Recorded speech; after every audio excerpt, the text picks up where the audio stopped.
नमस्कार। आज हामी सुन्तला बगैँचामा आएका छौँ। हामीहरूले चाहिँ आज यो एकदम बोट बिरुवाको लागि रामबाण चाहिँ निलो तुथो चुना लगायतका कुराहरू चाहिँ आज लगाउने, कसरी बनाउने, निलो तुथो बडो पेस्टका कुराहरू हामी सुन्तला जात फलफुलमा चाहिँ बगैँचा व्यवस्थापन तथा को पेस्ट र मिश्रण चाहिँ कसरी बनाउने भन्ने कुरा चाहिँ प्रत्यक्ष रूपमा चाहिँ फिल्डमा हजुरहरूलाई चाहिँ गएर देखाउने छु। साथै यो सुन्तला जात फलफुलमा चाहिँ तपाईको यो मलखाद चाहिँ कसरी दिने, मलखाद प्रयोग गर्दाखेरि कसरी प्रयोग गर्ने भन्ने कुरा चाहिँ हामी देखाउने छु प्रत्यक्ष रूपमा। कसैले अब यहाँ खन्नु पर्यो हैन, अनि कसैले त यो साइड एक साल चाहिँ यो साइड र यो साइड मल हाल्ने, अनि अर्को वर्ष चाहिँ यो साइड र यो साइड मल हाल्ने जोडिएका हाँगाहरू चाहिँ काट्नु पर्यो। यसरी रिङ्गै हाल्ने चाहिँ कसरी राम्रो होला? यसको जुन उ छ नि, यसको चाहिँ जरा यहाँसम्म फैलेको छ भन्ने हुन्छ नि, यहाँबाट यता यहाँसम्म जरा फैलेको छ भने चाहिँ यतिको गोलो बनाएर यसरी नै 15-20 सेन्टिमिटरको यो खन्नी के यसरी यो खनेर यहाँ 15-20 सेन्टिमिटरको, अनि यो यस्तो मरेकोहरू फाल्नु पर्यो है। अनि त्यसपछि यो चाहिँ कति वर्षको बोट हो यो, कस्तो हो नि यो बारी? कति वर्ष यस्तो जेलीको फाल्नु पर्यो है 66 सालमा। यो जेलीको केमा थियो? यो जेलीको फालेपछि चाहिँ यो सूर्यको अब 100 लिटर मात्र बनाउन सक्दैन। यो खासमा चाहिँ 100 लिटर पानीमा 1 केजी चुना 1 केजी निलो तुथो हाल्ने भनेको के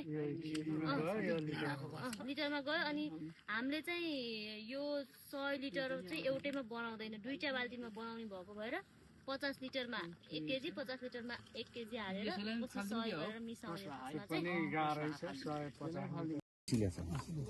यो चाहिँ खासमा 1 लिटर छ। मैले चाहिँ यति चाहिँ आधी लिटर हो भन्ने अन्दाजले हाले है।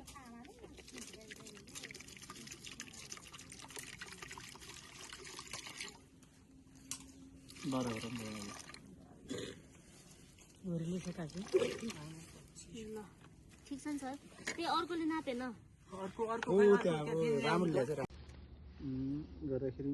यो बनाउने तरिका त्यही नै हो। सानो ठुलो बोट उत्तिकै हो हैन त? एउटै हो, कन्सन्ट्रेसन चाहिँ एउटै हो। लगाउने त ठुलो रुखलाई धेरै जान्छ मात्रै फरक त्यति हो। बगैँचा कत्रो हो त्यो अनुसार धेरै 10 ग्राम त साह्रै थोरै भयो क्या सर? पुरै नै हुन्छ के 10 ग्राम होस् यति बनाएको अब यसो गरौँ सर, अब हामीले 2-3टा बोटमा कति जति लाग्ला? 2-3टा यसमा यो हो त्यो हो। यो त्यसमा 1 लिटर पनि हामीले बनाएको नि सिद्धिन्न होला। अस्ति हामीले यत्रो बोटोमा नि गएको थिएन, यति मोटो बोटो 100 ग्रामले त पुग्यो। दुईटा बोटमा पुगेछ, दुईटा बोट अझै बचेको थियो 100 ग्रामले। जे तपाईको 100 लिटरमा बनाउनुहुन्छ भने चाहिँ मैले भने नि 100 लिटरमा तपाई ठुलो यिनीहरु चाहिँ हटाइदिनु पर्यो। त्यो राम्रो भएर राख्नु भन्छ। अब यसलाई चाहिँ हजुरहरुले हामीले भने जस्तो गरेर गराउन सक्नुहुन्छ है। यसको एउटा हाँगा छ, दुईटा हाँगा छ, तपाईले आफ्नो विचारले यसलाई राख्न सक्नुहुन्छ। यो फाल्दिन्छ सर, यो फाल्दिन्छ। अनि यसलाई यसरी तपाईले यहाँनिरबाट यो भाँचेर जस्तो राख नि त तपाईँलाई यहाँबाट कट दिन पर्यो। त्यसपछि अथवा चाहिँ अझै उ गर्ने भने चाहिँ यसलाई यो मेन हाँगो राख्ने हामीले यसलाई चाहिँ है हजुरहरूले चाहिँ यो बिरुवा चाहिँ तपाईँहरूले हामीले चाहिँ अब पढेको कुरा भन्छ, तर यो भन्न चाहन्छु भने हजुरहरूलाई यो बिरुवा चाहिँ तपाईँहरूले यस्तो बनाउनु पर्यो ताकि पछि हजुरहरूले बेच्ने बेलामा यो रुखमा चढेर टिप्न पनि सजिलो होस्, हेर्दाखेरि पनि धेरै अग्लो पनि नहोस्, अनि धेरै भुइँमा छुने खालको पनि नहोस्। जस्तो यहीँसम्म भएपछि यहाँबाट 2टा हाँगा निस्क्यो होइन हो। यो एउटा उसमा चाहिँ लगभग 3टा हाँगासम्म निकालेको राम्रो मान्छ कि बनाएर चाहिँ पेस्ट चाहिँ लगाउने हो। अनि मिश्रण चाहिँ छर्ने हो क्या, माथि पातमा पुरै बोर्डमा चाहिँ मिश्रण छर्नु पर्यो, पेस्ट चाहिँ लगाउने हो। पेस्ट चाहिँ तपाईहरूको के छ भन्दाखेरि त्यो मिश्रण चाहिँ 1% को चाहिँ मिश्रण बनाइन्छ। त्यसमा चाहिँ तपाईको 1 लिटर आधा लिटर पानीमा 10 ग्राम हाल्नु पर्यो निलो तुथो, अनि आधा लिटर पानीमा चुना 10 ग्राम हाल्नु पर्यो। त्यो चाहिँ 1% को चाहिँ होल बन्छ के अब बढी मात्रामा तपाईँहरू गर्नुहुन्छ भने चाहिँ बढी के अरे त्यही अनुसार मात्राहरू थप्दै जानु पर्यो होइन। अब कम मात्रामा गर्नुहुन्छ भने त्यसरी चाहिँ रेसियो मिलाएर जानु पर्यो। धेरै पानी बनाउन नि गाह्रो त गाह्रै होला होइन,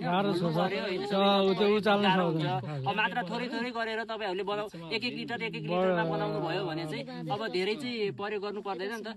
धेरै थोरै गरेर प्रत्येक दिन काम गर्दै जाने थोरै जाँदाखेरि चाहिँ सजिलो हुन्छ आफूलाई। अब तपाईँको अब त्यसको लागि चाहिँ 10 ग्राम चाहिँ मिश्रणको लागि चाहिँ 10 ग्राम भनियो होइन। अब के अरे तपाईँको पेस्टको लागि चाहिँ 100 ग्राम 1 लिटर पानीमा हो क्या।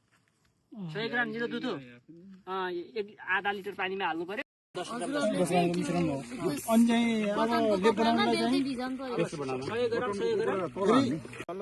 लिटर पानीमा 100 भने धातुको भाँडामा बनाउनु भएन, यो धातुको भाँडामा बनाउनु भएन, यो पनि धातुले छुन भएन, हातले पनि छुन भएन। बुझ्नुभयो नि, यो पनि हातले छुन भएन, धातुको भाँडाले बनाउनु भएन, यो पनि धातुको भाँडामा बनाउनु भएन, प्लास्टिकको भाँडामा बनाउनु पर्यो।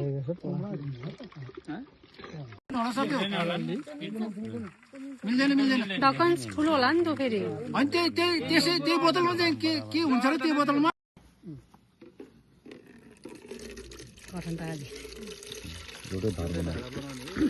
दुईटाको मिसेर एउटै धारामा फस्नु पर्यो तिमीहरू। यो अलि अर्को के यहाँनिर यो चाहिँ फर्किनेवाला मिक्सरको स्पेयरमा हालेर माथि फर्किने। त्यो घोलिसकेपछि छुट्टै भाँडामा घोल्यो फेरि अनि पछि सँगै मिसाउने। त्यसपछि चाहिँ त्यो चाहिँ मिश्रण बन्यो। अब पेस्टको लागि चाहिँ तपाईँको 10 लिटर पानीमा 5 लिटरमा चाहिँ 1 केजी निलो दुध, 5 लिटरमा चाहिँ 1 केजी चुना, त्यो चाहिँ छुट्टै भाँडामा चाहिँ घोल्नु पर्यो। अब त्यो बनाइसकेपछि निलो दुधो र चुनाको मिश्रण बनाइसकेपछि 12 देखि 24 घण्टाभित्र चाहिँ प्रयोग गरेर सक्नुपर्छ। त्यसपछि चाहिँ त्यति इफेक्टिभ भोलिसम्म चाहिँ प्रयोग गरेर सक्नुपर्छ। आज स्प्रे बनायो भने भोलि चाहिँ स्प्रेसम्म चाहिँ प्रयोग गरेर सक्नुपर्छ। त्यो भन्नाले अब गाउँघरमा हामीले यो थोरै छ सर, 1 ग्राम हाल्यो भने होइन 1 ग्राम होइन 10 ग्राम त जस्तै यो निलो दुधो छ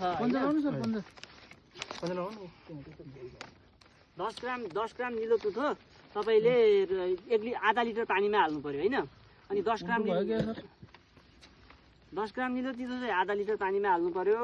अनि 10 ग्राम चुना चाहिँ आधा लिटर पानीमा हालेर छुट्टै भाँडोमा चाहिँ घोल्नु पर्यो। खिया लाग्छ के गर्छ त्यसलाई? खिया लाग्यो भने चाहिँ तपाईँको मात्रा मिलेन भने चुना थप्दै जाने हो कि। कडा भयो क्या त्यो लाग्यो भने यो जस्तै निलो बस्नु पर्यो होइन? खिया चाहिँ लाग्नु भयो जस्तो त्यस्तै हुनु पर्यो। सेतो छ भने सेतै आउनु पर्यो। हँसिया जस्तो हाले पनि त्यस्तै आउनु पर्यो कि। त्यसलाई समाउनु भएन, खिया लाग्नु भयो।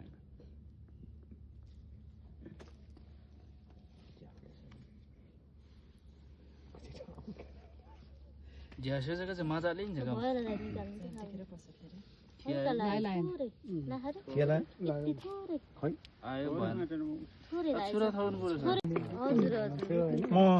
हामी चाहिँ के हरिचैत्रको चाहिँ उ गर्दाखेरि आउनु भएको थियो